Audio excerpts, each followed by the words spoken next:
Senhor presidente Arthur Lira, que dirige esta casa neste dia importantíssimo para a nação brasileira.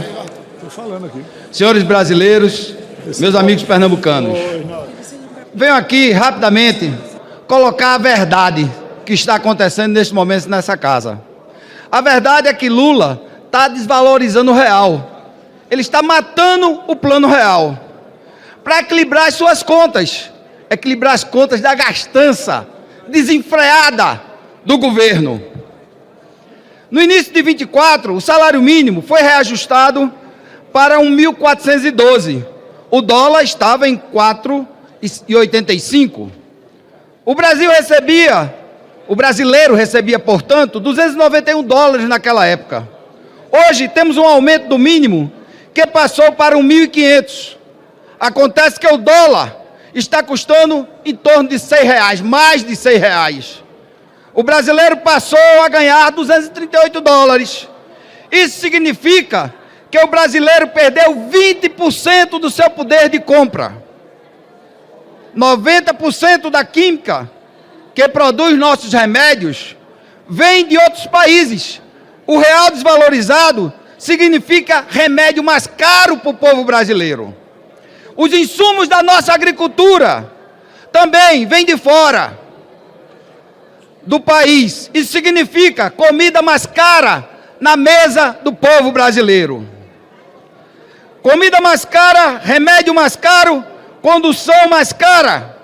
Lula priorizou a vida do cidadão com um imposto cruel e que a desvalorização da nossa moeda está desvalorizando o real. E quero fazer um alerta: a irresponsabilidade de Lula com as contas públicas, uma agressividade com países aliados, numa condição absolutamente desnorteada nas relações internacionais, podem ter sido planejadas. É tudo planejado pela esquerda, é tudo planejado por este governo. Não houve aumento do dólar, mas o nosso dinheiro, que não vale mais nada, Lula destruiu o real. Essa desvalorização do real pode ter sido planejada por um governo que deseja fechar as suas contas no fim de ano e tem reservas em dólar. Cadê a Polícia Federal? Bora, Polícia Federal, que é de você? Vão investigar Lula e Haddad por conta dessa pedalada? Na verdade, está sendo dada uma pedalada, presidente. O dólar alto é mais uma pedalada de Lula. Lula e Haddad deveriam deixar o Planalto num camburão. Essa é a verdade. Lula destruiu muita dificuldade pelos brasileiros e condenou o Brasil. Se a Polícia Federal perseguisse quem chama Lula de ladrão, como é o caso aqui do Cabo Gilberto, de Van Hatten e outros, e eu também que chamo ele de ladrão, que comecem também a me perseguir, porque Lula é sim um ladrão. Ele roubou o futuro dos nossos filhos e nossos netos. Lula está dando uma pedalada, isto é a verdade. Doa em quem doa. Muito obrigado, coronel. Eu estava ouvindo aqui os deputados da base do governo, mas ontem eu fiquei assim, sem piscar, vendo a líder do governo do PT, defendendo o absurdo. E eu queria dizer aqui que não tem golpe maior do que você dar um rombo ao Estado de 64 bilhões no ano. Deputado Mário Frias, o rombo do governo do PT desde o início, em 2023, é de 150 bilhões de reais, Zé Trovão. A gente não consegue mensurar quantas pessoas perdem a vida no Brasil pela má administração pública, porque a gente deixa de repassar dinheiro para os municípios, para os postos de saúde, para a segurança, e a corrupção e a incompetência mata pessoas. O governo Bolsonaro deixou um superávit no final do seu governo de 50 bilhões de reais. Hoje, o governo fala em taxar os super ricos. Olha como o Brasil está ficando pobre. Um salário de 50 mil reais para o Brasil é muito bom. Mas se a gente passar para o dólar, 8 mil dólares de ganhos mensais no Brasil é considerado super rico. Nos Estados Unidos, 8 mil dólares, se você for um bom jardineiro na Flórida ou em Nova York, você consegue ganhar 8 mil dólares. Daqui a pouco, o super rico aqui no Brasil vai ser quem ganha 10 mil reais. E o governo brasileiro, ele não consegue gerar riqueza, ele quer tributar. Mas eu vou trazer um dado aqui. Na época do Covid-19, o Covid-19, a gasolina era R$ 4,48. No Covid-13, no vírus Lula, a gasolina é R$ 6,29. No Covid-19, o dólar era R$ 4,50. No Covid-13, no vírus Lula, é R$ 6,26. A taxa Selic com o Covid-19 era 2%. Com o Covid-13 e o vírus Lula, a taxa Selic é de 12,25%. A picanha no Covid-19 era R$ 40. No Covid-13, vírus Lula, é R$ 100. O gás de cozinha no Covid-19 era R$ 100. No Covid-13, vírus Lula, o gás de cozinha já está em R$ 150. E ontem, a líder de governo falava, nós vamos aumentar o salário mínimo. Cara pálida, o salário mínimo está em R$ 1.412. A gente votou aqui a nossa LOA de 2025, o salário mínimo vai para 1.502. Só que a inflação dos alimentos no período do governo Lula é de 30%, cara pálida. Os R$ 1.412 já teve um decréscimo de 30%. A gente sabe que o pobre reserva grande parte dos seus ganhos para comprar alimento. Os R$ 1.412 não são mais 1.412, são R$ 1.000. O poder de compra do brasileiro caiu demais. A gente tem, presidente Calil, um ministro da Economia que há pouco tempo dava uma entrevista a deputado Zé Trovão, falando que não entendia nada de economia. Como a gente, num país de 200 milhões de habitantes, a gente não tem uma pessoa capacitada em liderar esse país? É uma incoerência, é uma incompetência, é um absurdo. Imagina você contratar um piloto de avião que não sabe pilotar. Imagina você contratar um salva-vidas que não sabe nadar. Eu peço para esse Congresso Nacional assumir as rédeas. O impeachment já está na nossa visão. A gente já está vendo de forma clara que vai ser necessário a gente agir.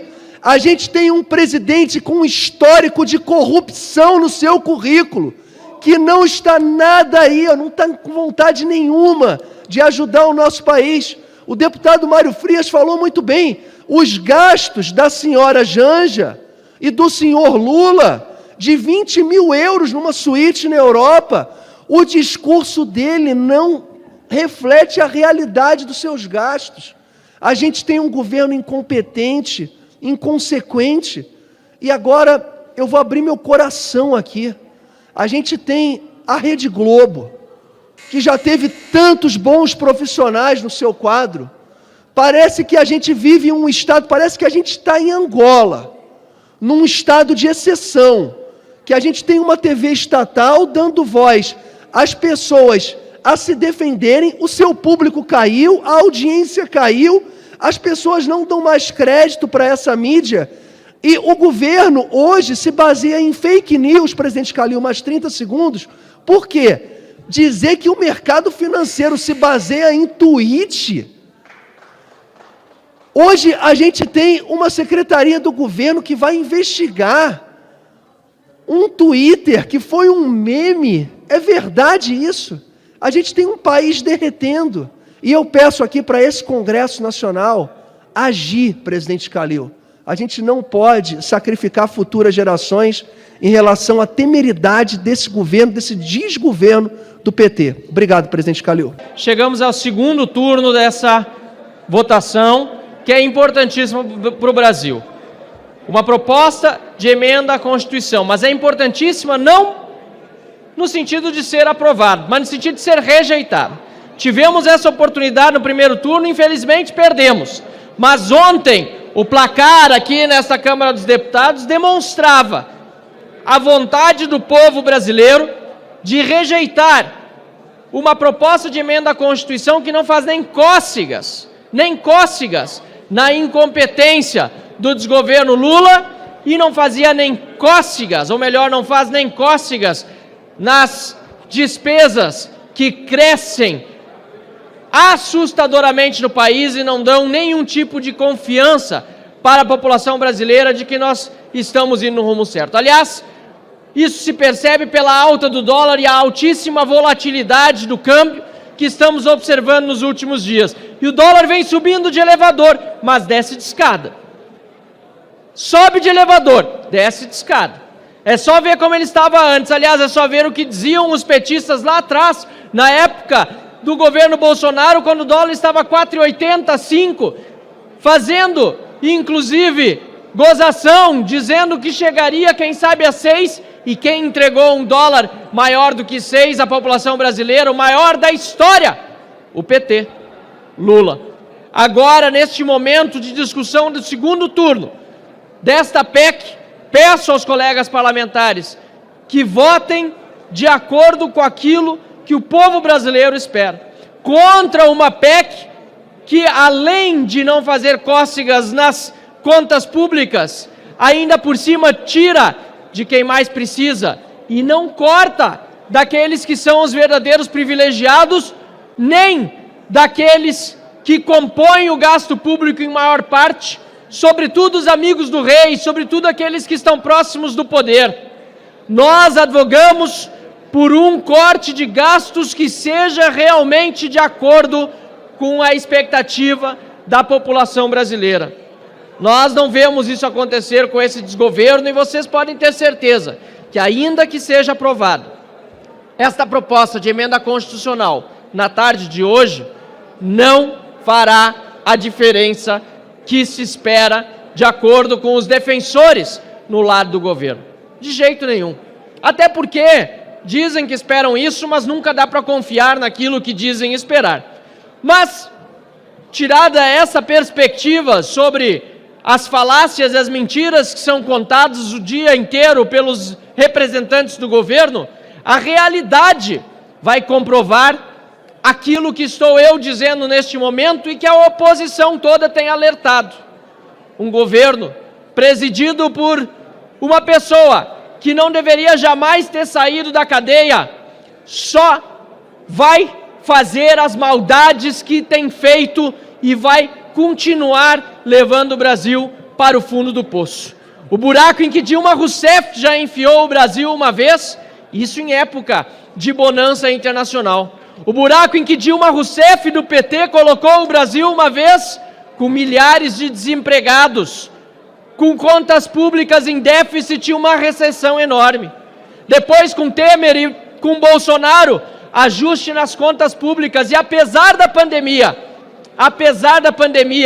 tivemos o controle do câmbio de uma forma natural em virtude justamente da correta administração do dinheiro público e até mesmo das estatais, que historicamente sofrem déficits, prejuízos e roubalheira e até no governo passado com Bolsonaro davam superávit. Agora, com a volta de Lula, com a volta do PT ao poder, estamos somente vendo de fato a volta do mais do mesmo. Aquilo que se fez no passado se repete, mas em um momento muito mais triste e doloroso para o mundo, porque há vários conflitos ocorrendo, várias guerras, não é mais aquele período de bonança internacional que vivíamos nos anos de 2012 e 2013. Por isso, senhor presidente, peço a todos os parlamentares, rejeitemos esta PEC que não é, de nenhum tipo de equilíbrio fiscal realmente útil para o Brasil e aprovemos algo que seja de fato para conter gastos e devolver a esperança para o povo brasileiro. O PT não consegue oferecer isso. Gostaria de deixar claro que as opiniões e informações apresentadas aqui são de responsabilidade exclusiva de seus autores. Como criador deste conteúdo, não me responsabilizo por consequências. Pesquise e busque orientação profissional antes de decisões significativas.